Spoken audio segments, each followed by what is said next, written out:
and enjoy life. And we are so grateful for the nonconformity of Michael Huggins. We're excited to hear what he has to tell us today. Michael, how are you, sir? Good morning, Ron. Good morning, everyone else. Welcome to the call. And you're right, Ron. I'm a nonconformist. We're a nonconformist with standards. Right? We're a unique bunch. So wonderful. I got some quick points to make today, and I'm going to open up for a Q&A. I want to make sure you guys are getting what you need out of this. So we're going to share my screen here. Now, I'm constantly asked by people, what's the difference? What's the difference? How are you doing it? Why aren't other people succeeding? What's the difference? What are you doing different? Where did it all start? What did you do at the beginning? I get questions like that all the time. It makes me think, what am I doing differently? What is the difference if we have the same service that we're selling, and we have the same training that we go through, and we have the same time throughout the week, or the same system that we're using?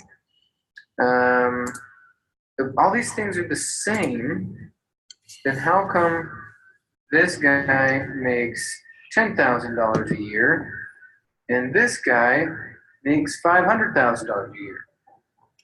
What's the difference? They both have all the same. What's the difference? This is an important question to ask. If you haven't considered it, let's take a look at it. Here's my theory. What is the difference? Right here on your screen. Here's the difference. I memorized this 7 years ago. This is the self-confidence formula by a good friend, Nappy Hill, Napoleon Hill. There we go. So I don't want to just go through this and recite it. I want to show you why it works, because if you don't have to understand necessarily why things work for them to work. If you just do the right thing, you still get the result. So let's look at it. First paragraph. Okay. And again, why are we even caring about this? We're looking for the confidence because confidence is attractive. We want to attract people into our world. We want to attract opportunities, relationships, resources. You got to be confident. If you're not confident, it's not going to come by hopes and wishes. It's only going to come by practicing. How do we practice confidence? Well, we practice it by speaking it into existence, basically. I guess is how you put it. So let's look at this. First things first. Do I get a pointer with my OneNote?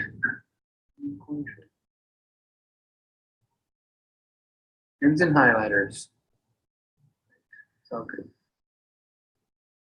Okay, first, I know. Well, that's a major key. Now, I know I have the ability to achieve my definite chief aim in life. Therefore, I demand. Now, you capped it. I'm going to highlight it. I demand of myself persistent, continuous action towards its attainment, and I here and now promise to render such action. You must render action, not think about action, not talk about action. You must render action. Okay, now what I like about this is he says it's persistent, continuous action, just like our continuous follow-ups. Right? It's not, I demand of myself some convenient and comfortable action towards its attainment. Doesn't say that. You've got to be persistent and continuous, and I dare say aggressive at times. You might need to take aggressive action towards its attainment, and you need to promise to render that action. Second, I realize that the dominating thoughts of my mind, dominating thoughts. Not the ones that we like the most, but the ones that show up the most, will eventually reproduce themselves in outward physical action and gradually transform themselves into physical reality. So my dominating thoughts are going to transform themselves into reality. What? If you didn't know that, guys, that's some science for you. Again, you don't need to know how your thoughts are transforming into physical reality. You just need to realize it. And realize the dominating thoughts of my mind will eventually reproduce themselves in outward physical action and gradually transform themselves into physical reality. Therefore, right, we don't just stop at the realization. Therefore, I will concentrate my thoughts for 30 minutes daily. Now, what are we concentrating on? Upon the task, thinking of the person I intend to become, thereby creating in my mind a clear mental picture of that person. Well, that's one amazing sentence. Looks like a paragraph, don't be fooled, it's a sentence. I realize the dominating thoughts of my mind will eventually reproduce themselves in our physical action and gradually transform themselves into physical realities. Therefore, I will concentrate my thoughts for 30 minutes daily upon the task of thinking of the person I intend to become, thereby creating in my mind a clear mental picture of that person. So this comes back to when you're concentrating your thoughts, this is what you're going to get, whatever you're thinking about. So he insists that you don't think about money, don't think about houses, cars, you don't think about girlfriends. Okay, what do we think about? If you think about the person you intend to become, if that's not the driving force when you're making your decisions, do I hop on this call? Do I make this offer? Do I watch this class? Do I attend this event? Those kind of questions are easily answered if you understand the person you intend to become. Okay, so I fully realized the dominating thoughts in my mind were going to get me what I wanted. Okay, so what did I want? March 23rd. What did I want? I wanted the Grand Championship trophy. That's what I wanted. So I made dominating thoughts. I didn't, when people introduced me as the number 2 income earner all last year, you know what I told people? I'm number 1. The dominating thought in my mind was number 1, not number 2. It will eventually reproduce itself in outward physical action. So now because I was thinking of number 1, my physical action starts to show up as number 1 and gradually transform into physical reality. Okay? See where we start to create our lives is this second paragraph here.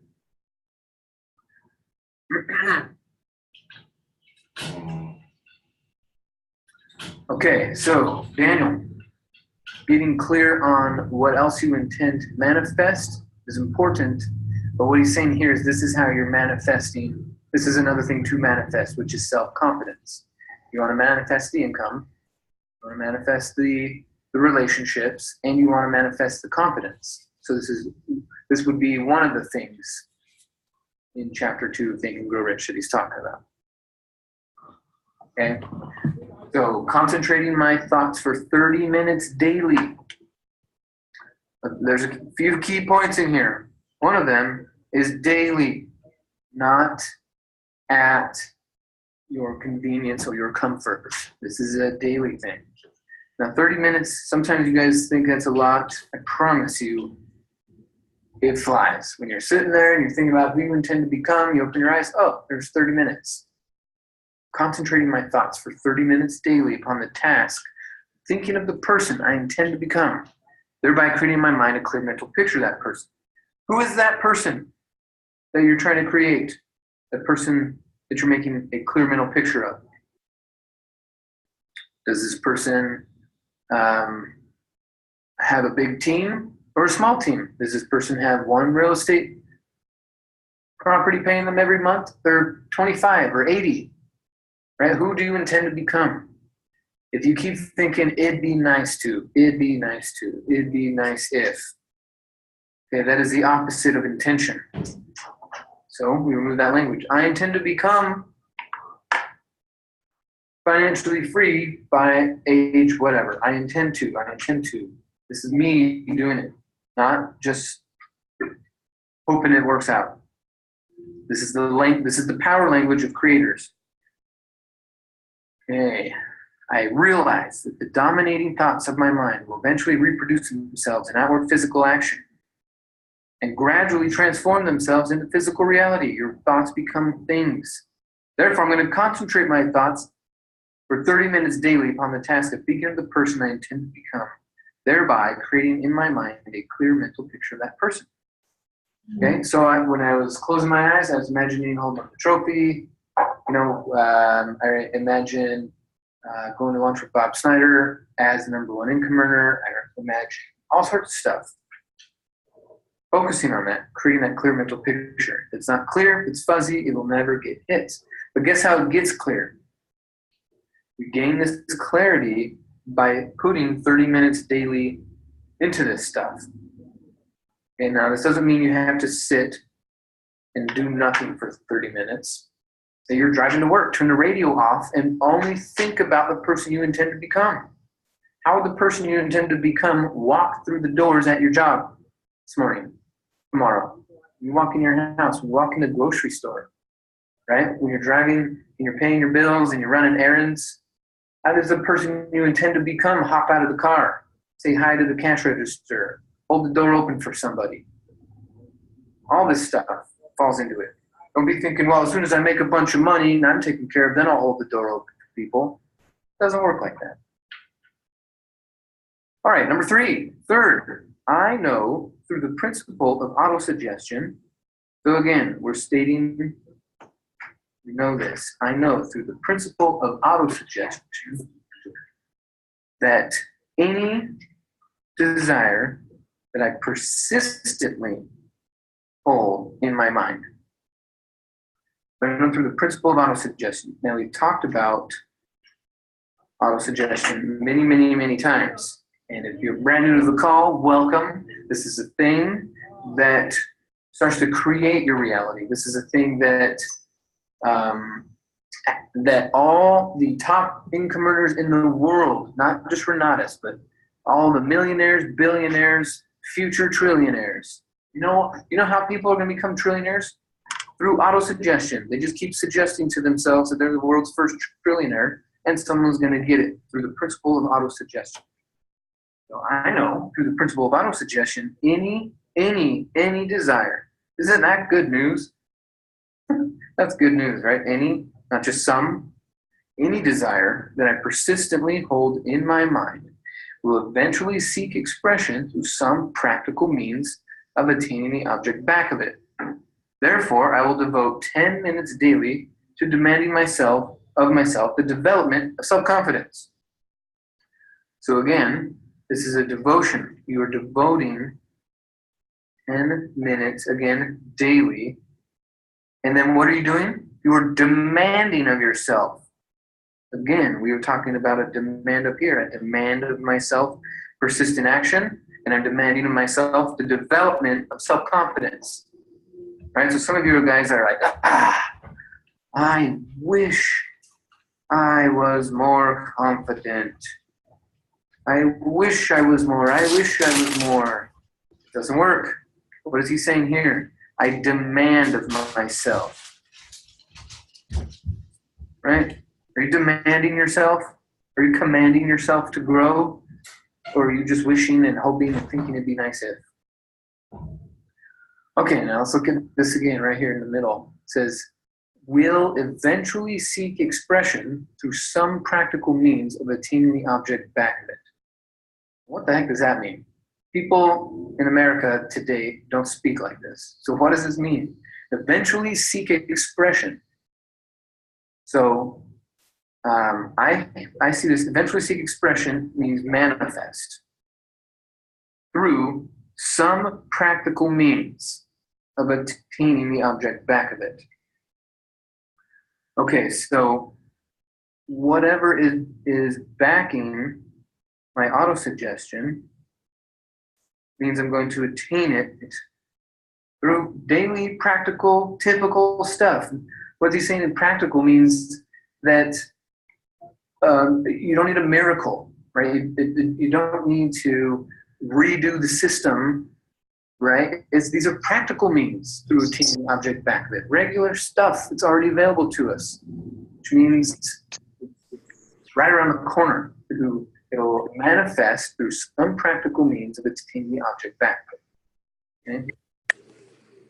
I will devote 10 minutes daily to demanding of myself the development of self-confidence.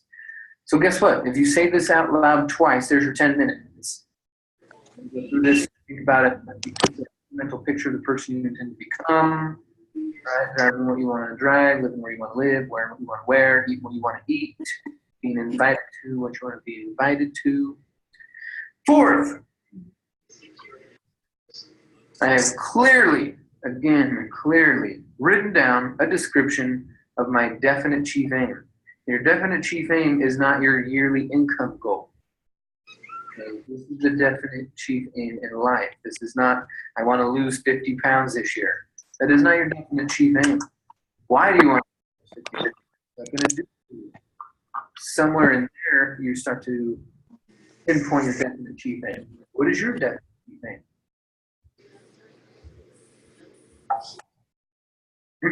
I've clearly written down a description of my definite chief aim in life. Now, if you don't have a definite chief aim, then you go to the chapter and Think and Grow Rich on definite chief aim. Right? Let's call us our DCA. What's your DCA?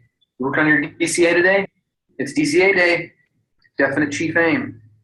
Oh, nah, it doesn't fit into my DCA. I'll have to pass. That's easy, right? I'm going to invite you to something. Nah, sorry, I'm working on my DCA this week. And every week until I get it. Okay. So it says, I will never stop trying until I've developed sufficient self-confidence for its attainment. So I like to modify things to the positive. So I changed the I will never stop trying. I wrote this for myself and I typed it out and I wrote it out. I wanted to memorize it. So I put, and I rewrote it, I will always take action until I have developed sufficient self-confidence for its attainment. Right? I will always take action. Always. Until I've developed the confidence that I want and that I need to get my definite chief aim. Okay, self-confidence is not the chief aim in and of itself. What are you going to accomplish with the confidence you're developing? Okay. Yes, Daniel, DCAs definitely change over time. You gotta plan on it. Plan on it, change it. Okay, you're gonna get closer, then you're gonna realize you needed to modify something, get clearer again, rewrite it. But if you don't have a DCA right now, you are being pulled in a direction. Just idle. Idle, idle, idle. You know what happens to idle door hinges? They rust. You know what happens to idle pools of water? They rot. We don't want idleness. You need this DCA. It will change. You'll learn new things about yourself. You'll learn new things in the market. You'll learn new things about what you're capable of. You'll develop new relationships. You'll have new awareness. You'll read new books, get new ideas, and it will clarify your DCA. So yeah, over time it'll change. I have clearly written down a description of my definite chief aim in life, and I will never stop trying until I've developed sufficient self-confidence for its attainment. All right, that's a promise to yourself. Now, number 5. I fully realize that no wealth or position can long endure unless built upon truth and justice. Therefore, I will engage in no transaction which does not benefit all whom it affects. Let's look at this sentence. I fully realize that no wealth or position can long endure unless built upon truth and justice. If this is a realization for you, no wealth or power can long endure unless built upon truth and justice. Okay, so think about all those people who go to court and they're fighting over inheritance money. Fighting, fighting, fighting. And they're not bringing truth or justice to their fight. So whatever they gain, cool, maybe they won a court case and they got some money. But guess what? That wealth or position will not endure because it wasn't built on truth and justice. So this is where sometimes people who make money make every other rich person look bad, because some people got money quick. They were loud and obnoxious about it. And, some people were like, oh, you're so rich, you're so cool. But unfortunately, those people got rich because they weren't following this truth and justice. So the wealth and power that they're enjoying will go away. So while the people who earn that money, not following these rules, are out in front of America, out in front of the world, out in front of history, they're ruining reputations of people who actually work their ass off to make money, who work their butt off to make money, who work really hard to make their money, their fortunes, their power, their position. So 1 or 2% of the people who have the money that the rich people have ruins that reputation. Does that make sense, guys? So when people come and go, they make a little bit of money, flash in the pan, and they're out. They are not the representation of wealthy people. They may have made some money, but they had a broke mentality.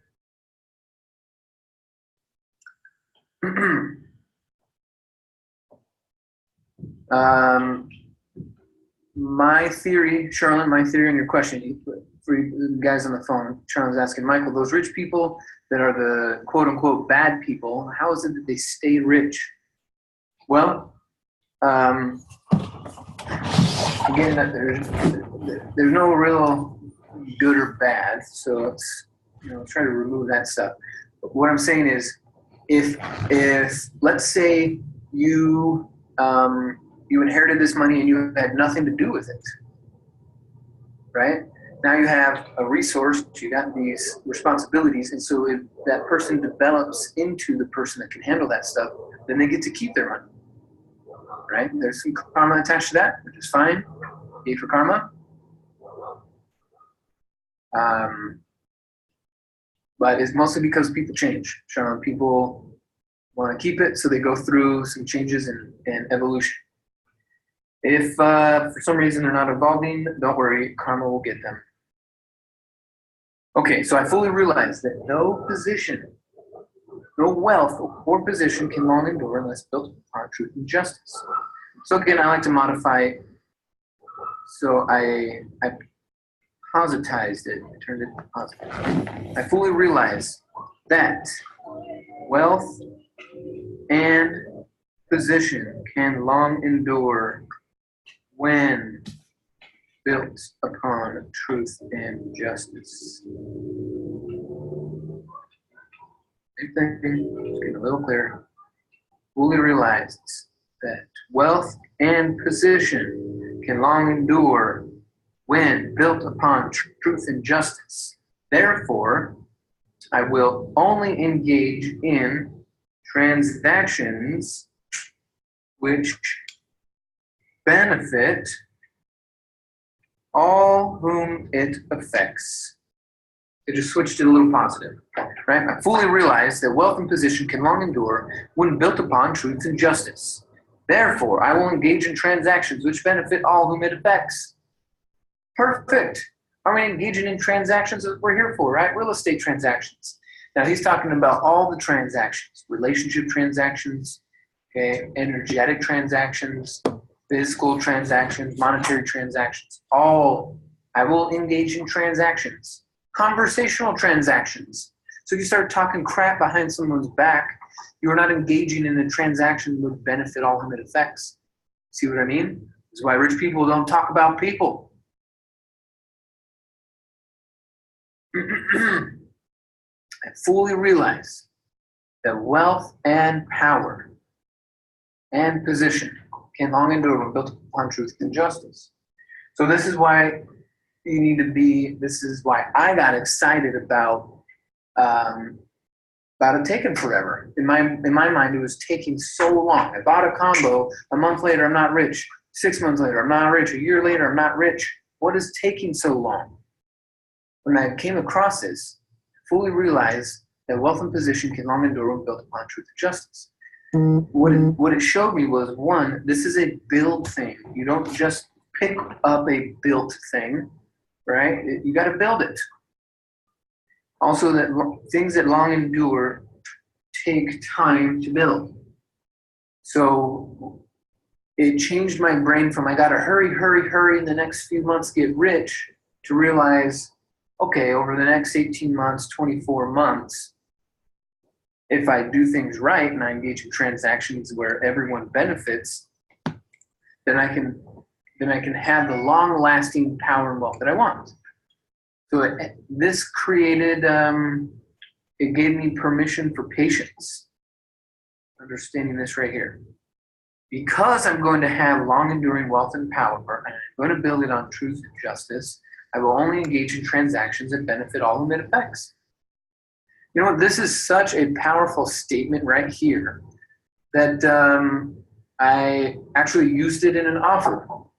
On Monday, Martin and I were looking at some properties, and we have a really unique property with a unique seller and a unique situation. So we wrote him a letter in addition to the offer. And in the letter, we put, hey, we only engage in transactions that benefit all whom it affects. We put that in our letter. We wrote it out. This is how we see you benefit. This is how we see us benefit. Okay? So if you're not including letters with your offers, consider that. This is so powerful. We wanted to know because we're talking a couple $1 million. We said, look, man, this is why we're doing it. If you don't see any benefits, you need to know our philosophy and our beliefs here, that we only do this because everyone benefits. So if you don't see a benefit here, let's talk about it. Same thing with enrolling combos, right? I only engage in transactions which benefit all whom it affects. That's why I sell combos, because everyone who it affects benefits, right? The combo holder and their immediate family and their circle of friends, and as you start to become a better person, all the people around you benefit. So that's why it's easy to sell combos, because it benefits all whom it affects. Right? I feel bad for those salespeople who work in different companies who sell things where not everyone wins. It would be a hard job. I'd drop out. I don't want to do that. All right, let's continue. I will succeed. Ooh, what a major statement there. Not I want to succeed, I will try to succeed. None of that. I will succeed. How? How are you going to succeed? I will succeed by attracting, not chasing, not hoping. I will succeed by attracting to myself the forces I wish to use and the cooperation of other people. The forces I wish to use, like concentration, that's a force. Imagination, that's a force. I will attract the forces I wish to use, right? Gratitude is a force. It's a magnetic force. And the cooperation of other people. I will attract to myself the cooperation of other people, right? We want to run these offices. We want to build these communities nationwide. I will attract to myself forces I wish to use and the cooperation of other people. I will induce, wow, now that's a statement. I will induce others to serve me. How? You know why? Because of my willingness to serve others. If you don't have a willingness to serve others, why would anyone else serve you? Now, isn't that interesting, the word serve? I will induce others to serve me because of my willingness to serve others. Okay? So it doesn't come from, hey, as soon as I get served, I'll start serving people. It doesn't work like that. You induce the service others bring to you because of your willingness to serve others. Okay, now what's key, I highlighted this, I'm going to underline and highlight. I don't think I've done that yet in this whole thing. This is the first time I'm highlighting and underlining. The willingness. The willingness to serve others. Sometimes less than coachable people get confused and they go, well, why am I not getting what I want? Why aren't people serving me? I'm serving others. I'm serving them. Why don't I get it? And they're focusing on the serve. Well, I didn't highlight and underline serve. I highlighted and underlined willingness. See, if you are unwillingly serving others, that's not going to induce service from others. You're unwillingly serving others. Okay? Now, guess what? The people who you're trying to serve, they might have everything taken care of, so you might not actually get to serve them, but your willingness is enough. This is what he's saying here. Your willingness to serve others. You will induce others to serve you because of your willingness. Okay? When we're talking about coachability, what is your willingness to accept new ideas? What is your willingness to try new things? What is your willingness to accept change? Again, you don't have to do all the new things, but what is your willingness to accept it? Because if you have that willingness, that's the thing. I'm willing to do it. Now, maybe circumstances are such that you don't have to do it. But your willingness is the major key here. People see that you're willing to serve others. It'll induce service. You want more help in this world? Make sure you're expressing a willingness to serve others and not just this obligation to serve others that you feel. Okay? You see the difference here? Okay. I made a little modification on my version of this next sentence. So he says, I will eliminate hatred, envy, jealousy, selfishness, and cynicism. So one change I did is I changed the word will to I have. I have eliminated hatred, envy, jealousy, selfishness, and cynicism. This was huge for me. Huge, because guess what? In our community, we're constantly talking about others making money and succeeding. And so if you have some envy or jealousy showing up, then you are working against yourself, right? I remember the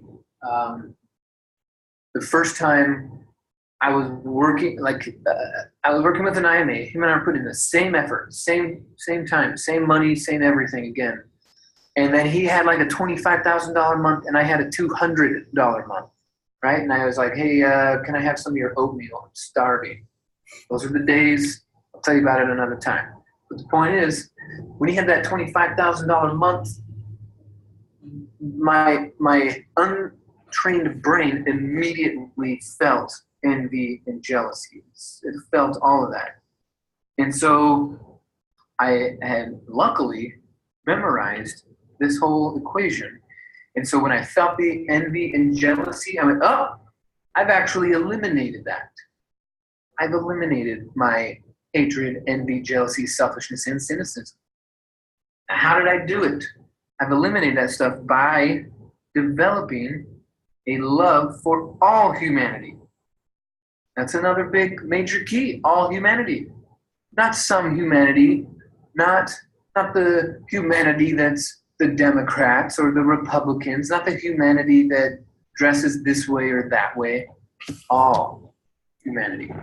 I have eliminated hatred, envy, jealousy, selfishness, and cynicism by developing a love for all humanity, right? So when I'm driving in traffic and ding-dongs cut me off, I'm not like, how the hell did you get here? I hope your car blows up. None of that crap. It's the opposite. I've eliminated this hatred by developing a love for humanity. So when I get cut off or when things that don't fit my standards, I don't bring this hatred. I don't bring this aggression. All humanity. That means people I disagree with. I still bring love. Love's not the goal. It's just something you bring. So maybe too many of you guys are sitting there every day in envy, jealousy, selfishness, and cynicism. Okay, cynicism is like, some people think it's a skill. Cynicism, being a cynic, right? Being able to point out the negative in every situation, that's not a skill. It's not attractive. Okay, nothing to be proud of. I've eliminated hatred, envy, jealousy, selfishness, and cynicism by developing a love for all humanity, because I know that a negative attitude towards others can never bring me success. So, you probably are already on it, but let's make a positive little flipperoo here, because I know that a positive whoops, black pen here, because I know that a positive attitude towards others will always bring me success. I will cause others to believe in me because I believe in them and in myself. Okay? Believe them and in yourself. I will cause others to believe in me because I believe in them and in myself. Right? Sometimes people, they're like, well, I want you to believe in me. As soon as people believed in me, then I could really go places. No. You are at cause with this. You are the cause of something. You cause others to believe in you because you believe in them and yourself. So this is another easy way to sell combos. If you believe in others, you are causing them to believe in you. Whoa! You guys realize that? That cycle that gets created? You cause others to believe in them, or when you believe in others, you're inducing this belief in yourself and also that they believe in you. You gotta get it straight. I will cause others to believe in me because I believe in them and in myself. Right? You recruit someone and I don't know if I can do this. I don't know. Well, I will cause others to believe in me because I believe in them and in myself. So that person sitting across the room, yeah, I believe you can do this. Plug into this program. I believe in Bob Snyder. I believe in the system. I believe in the community. I believe in the nation at large. I believe in you. Now, if you want them to believe you, guess what? All you got to do is believe in them. I will cause others to believe in me because I believe in them and in myself. I believe in yourself too. So, there's one last statement. Now, this is the end of the page, so it goes on to one more, so I grabbed another thing. Okay, this is how we end it. I will sign my name to this formula and commit it to memory and repeat it aloud once a day, full faith that it will gradually influence my thoughts and actions, so I will become a self-reliant and successful person. See if I can lasso this thing, drag it somewhere else.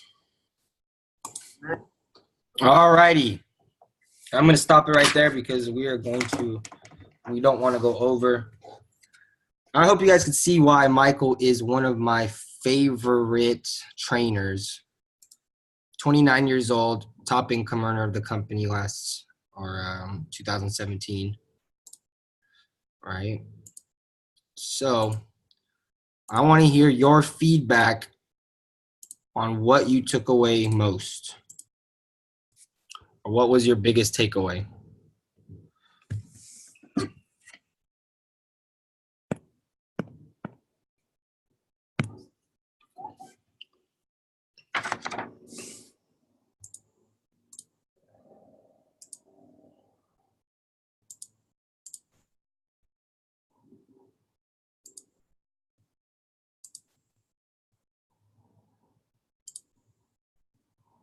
Let me start calling on people. Let me see here. Who should I call on first? Well, I'll tell you what. Practicing the formula is something I started implementing, or I'm implementing on a daily basis. When you believe, I think a huge thing he said is when you believe in others, they'll believe in you, right? And give me 1 second. Oh, so you guys are typing in the chat. Mark F says, your thoughts and attitude creates your reality. Never be jealous of other people's success. Sam and Amanda are going to say, believing and playing the part of what you see yourself as I believe they're playing the part of what you see in the future. Pat loves this. Mindset, intentions, and change of the heart is very important, right? Guys, this guy works on, they say that your income can only grow as much as you grow, right? If you hit a ceiling in your income, it's probably because you need to develop yourself internally so then you can create those skills that will help you and you will get compensated for the skills and the growth that you have achieved, right? So let me see here.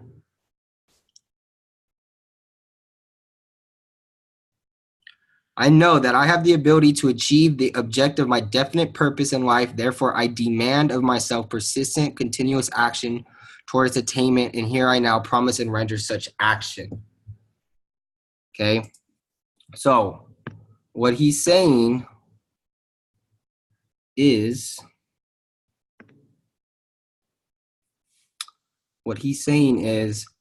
I demand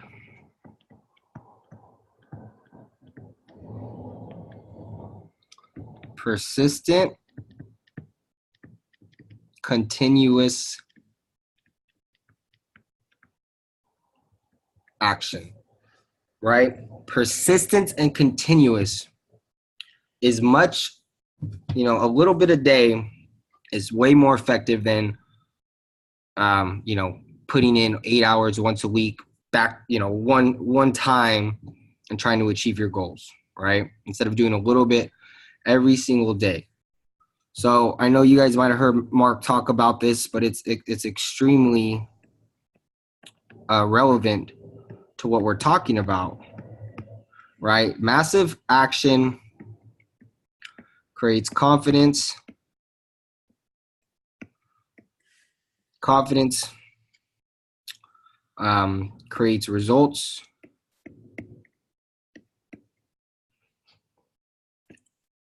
Results create massive action creates confidence. Confidence creates results. Results creates more massive action. I think I'm missing one, but we're gonna go ahead and leave it at that. But it's consistent massive action. It's gonna build your confidence, which is gonna create results, which is gonna help you do more massive action, right? And that's what he's saying there. Staying positive, sir. Believe in yourself and others. James and Ruth, welcome to the first call. I want everybody to say hello. Create success. There it is. I knew I was missing one. And creates more massive action, right? Taking the time to focus on what you want to become is super important. Having others believe in you is great, but believing in yourself and knowing where you are headed and why is where it has to start. Then he goes to say, I realize the dominating thoughts of my mind will eventually reproduce themselves in outward physical action. So you guys heard, you manifest what you think about, what we say affirmations, right? So if you're constantly saying I'm not good at something, or I can't do this, or you're making excuses, that you're going to produce that in a physical action. But if you always say I'm coachable, I'm getting it, I'm progressing every single day, every day I get better, you're putting these affirmations in your mind, and you're going to be a 7-figure investor, 6-figure investor, whatever it is that you're thinking about, you're going to manifest. And it's if you do it on a positive notion, it is way more rewarding than a negative one, right? So then he says, I concentrate my thoughts for 30 minutes daily upon the task of thinking the person I intend to become. Do you guys have a clear vision of who it is or what it is that you want to become? A super crystal clear vision of where you see yourself, why you're doing this business, and why you want this business to take you to wherever it is that you want to go. Right? I know through the principle of autosuggestion, any desire that I persistently hold in my mind will eventually seek expression through some practical means of attaining the object back of it. Therefore, I will devote 10 minutes daily to demanding of myself the development of self-confidence. Confidence is key in this business. This business is 100% mental. If you do not have confidence, if you are telling yourself stories on why you're not good enough, if you're constantly, downplaying yourself, guys, just going through the essentials, you have more knowledge than 90% of the population. Okay, that alone should be giving you huge amounts of confidence, right? I've clearly written down a description of my definite chief aim in life, and I will never stop trying until I shall have developed sufficient self-confidence for this attainment. So how many of you guys have clearly written down what it is that you're looking to achieve and who you're trying to become? Right? Your definite chief aim.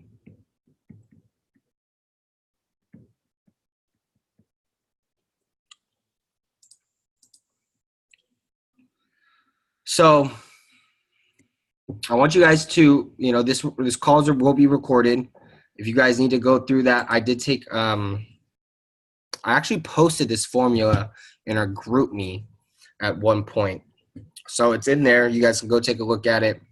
If not, the recording will be here. You guys can take screenshots or do whatever you have to do. But practice this, right? Practice it so you can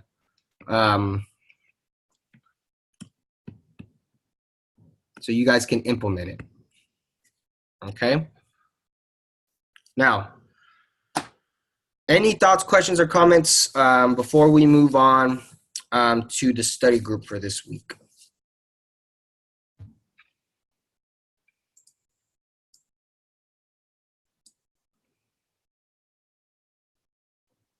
Okay. So, reminder, let me go over the event. So tomorrow, we have cash flow. Cash flow tomorrow in Manteca. Now, next Wednesday, which is Wednesday, the 13th, we'll be having a team-only training. I have to pick up somebody from the airport, but I shouldn't have to leave too early. But if you are coming, I need you guys to bring in 5 properties to analyze. I want to see you analyze the numbers and bring it in, and we're going to review them together. Okay? We need to start putting in the action and the work that backs up what we're learning, right? So those are the 2 events we have coming up. Okay. We also have the 20K trainings we're doing. I think I'm doing it tomorrow. We're picking up a couple properties, so we'll be doing some property tours. You guys can come out and take a look at them as well. We're picking up one in Citrus Heights and one in Winton. It'll be closed next week. And then, so we'll be having some property tours and whatnot. That will be fun. Now, June 23rd, you guys should all be or make arrangements for the Sacramento workshop with Jeff Armstrong. This is a really cool class on how to, and this is available online. If you are within an hour, you guys should be there, hour and a half. I know James and Ruth are in Oregon, so you could watch it online. It's 9 a.m. to 5 p.m. on Saturday. It will be over seller finance notes, how to broker notes, basically how to wholesale notes, which is really going to be cool when a lot of people can't qualify for loans and what have you, hence the upcoming correction that we're expecting. Okay. So make sure you guys go on your calendar. Make sure you guys are hooked up to everything. There's no reason why you guys shouldn't know the events that we have upcoming. And make sure you never come along, right? So those are the events we have coming up. And then, so I believe, Leslie, you can go ahead and take over as she is the one running the study groups now. I know we can go a little bit over, we could spend 10, 15 minutes on it, whatever. So Leslie, are you ready? Hey, can you hear me? Yeah, go for it. Okay, hello everybody. This last week we were listening to Eric Counts and his credit management. He's the #1 nerd of Renatus. And Amanda, I believe you were going to go over the first 11 classes. Are you ready? Yeah, but I only did 10. I didn't know it was supposed to be 11. That's okay. Sorry. It's good, no problem. Okay, so basically, the beginning, it just wants to explain how credit started, which he kind of explained it in a funny way. So the history of credit. So he talked about a young caveman who had like a dull stick but needed a sharp stick to go hunting with, but an older caveman who had the sharp stick but was too old to go hunting. So the older caveman lended the young caveman the stick, in return for meat. So he said, what would have happened if the young caveman didn't bring back any meat or didn't return the stick? And then basically what he had said was it would have been a bad credit. So next year when hunting season came around, the old man would not have lent anything to the young caveman. And it got me thinking that's true, since when you're a kid, think about siblings. So if anybody has sisters or brothers and sisters, I would borrow all my sister's clothes and my sisters would borrow mine, vice versa. And now as adults, we don't let each other borrow any clothes because we have bad credit with each other with returning clothes. I mean, not all siblings are like that, but it totally like goes to show when you're a kid, like you start doing things like that. So do you guys like have any questions from when you were a kid? Not questions, but like anything like that from when you were a kid that it made you seem how credit was starting just from when you were a kid? You guys could put it in the chat. Just things that like going through the class, like, it's okay. Yeah, little things like that do form credit with like people day to day. You guys can put it in the chat.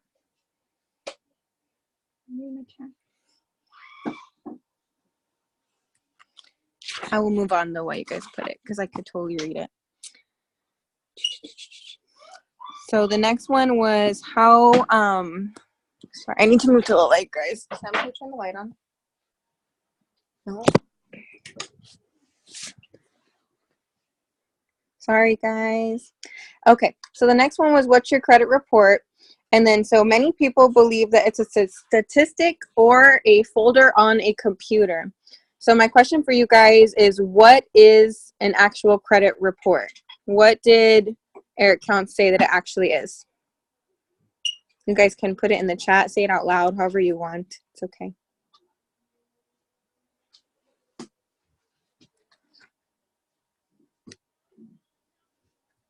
Please go. Anybody have any? Oh, there we go. Data line items, statement consumer.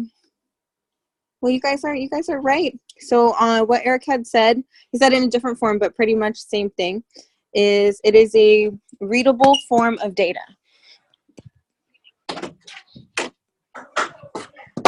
Okay. So it's a readable form of data. All right, so to the next one. So then for the order of how your credit is reported, that's what he started going over next once they found out what the actual credit report is. So first you have an inquirer that sends a request for credit history. Second, then it goes to a query. Sorry, that's a really word. I don't know how to say it right. But it sends a query to a bureau database. And then next it goes to a database, which searches through all records that might fit your request. And 4, there's the credit report. Simply the response that the data had been created from the search. So now in number 3 of that cycle, it says that it might fit you. So this refers to partial data matching. In the line number 1, the number 1 cause of identity theft, when in reality, it's just partial data matching. It's not actual like identity theft. So what are some examples of partial data matching, you guys, that Eric had talked about? You could say it out loud in the chat. I don't care, either way.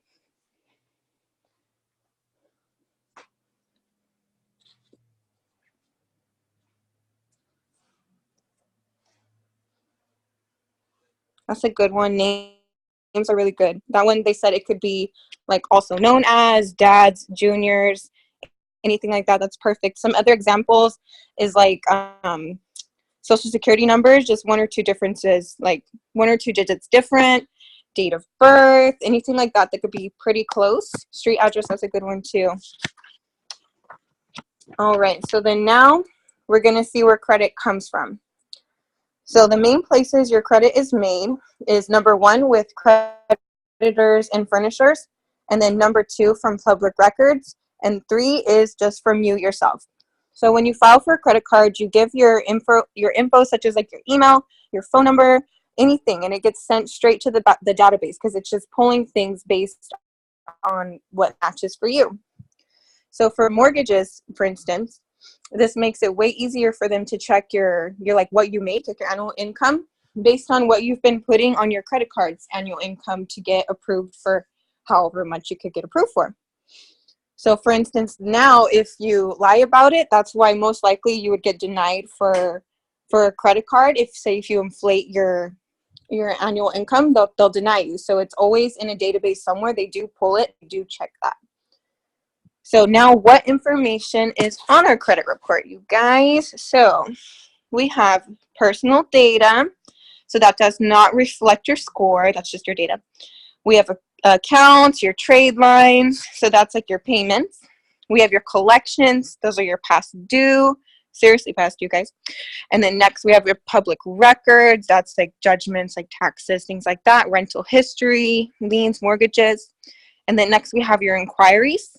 So now, guys, with inquiries, there's 2 different kinds of inquiries. So do you guys know what 2 types of inquiries that there are? Go ahead and type it in the chat.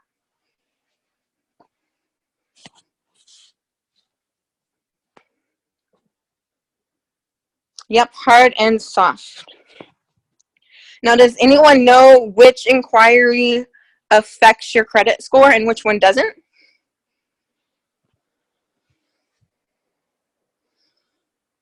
Yep, that's true. So a hard does. So now a hard, it does affect your credit score, but there's no telling by how much. It depends on how much the volume is of, sorry about that, how many hard credit inquiries that you do over time. So the volume will reflect how many points that it does take down, and it's soft, it doesn't. So now we're going to go on to who can view my credit report. So the people that can view your credit report are people such as courts, creditors for business, other businesses in connection with maybe your employment, insurance or government agencies, state like local child support, law enforcement, and agencies administering like a state plan. It is a very, very long law. So pretty much Eric just put it down to those 5 categories and said, keep it this way, short, simple, and easy. He just went through the whole thing and kind of laughed the entire time. So the next one I have is, what does my credit report look like? So there are more than one type of credit report, thank God, because credit, it's not always easy to keep high. So for example, you have a different credit report when they pull your mortgage. You have a different credit report when you're pulling for a credit card, for an auto loan. So I have right here examples. So, oh, sorry, I lost my page, guys. I totally dropped it.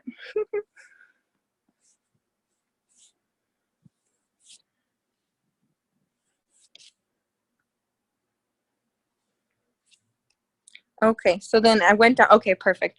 So then I have right now, it's going to go back to where it's talking about the five reviews. Sorry, I got my page back, guys, now. So we're on the personal. So there's different types of reports that pull up. So that number 1, the personal report, it pulls up when they're pulling your information, for instance, like a soft one. That's not showing anything but just your principal information. There's another report that makes it easy for the Bureau to report for you. There's, oh, where'd my little thing go? A report number, sorry. There's a report number that makes it easy for you to talk to the Bureau. So if you have anything that they're pulling for a report, that'll be on your credit report as well. And if you get that number, it'll make it easy for you. There's also an index on your credit report. That's your public records. For the credit items, it'll have all info on it on the actual credit report. It'll say, like, seriously, when it started, any payments you've made, when you paid it off, how long it's been paid off, things like that. And then one important thing that I took away from this section was rolling credit. So when he stopped talking about the things that you can find on your credit, like the physical credit report, not just the ones that are being pulled from separate agencies, he started talking about rolling credit. So what that means is, say you skip payment in April. This is what he was saying. You skip payment in April and you just don't pay it. You move on to May. So they're going to go ahead and take care of April's payment, and now you missed May. And you just never went ahead and paid April. So now you're missing that payment every single time. And that's counting as rolling credit. So now we're going to move on to what is my credit score. So the credit score is not really an actual credit score. So this is what I mean by it. So there's Equifax, there's like TransUnion, there's Experian. these do not give you an accurate score. When these companies go to report, all the info goes into a scoring algorithm, thus making the report. The score that is the report, that is not you. Only a number based on info for a report pooled. There is no one specific score. So that means you can go across the street and they'll pull your score, and you can go literally across the street to like another auto place, for instance, like an auto loan to a bank. That's what he was talking about there, and it'll be like 20 points different. So no score is always the same. And then next, the video number 9, it goes over the different lenders, but he just basically said they're all different types of lenders and they're showing the different reports. So you just have to know all the different ones. And then he gave the website of the ones that where we pull our scores, so that way we have like the more accurate ones for all the lending for our students. And that is checkmy3scores.com, www.checkmy3scores.com. And that, yeah, that'll definitely show all the 3 different type of reports, and that's what he shows. And that's to video number 10. And that's all I have, guys. Thank you.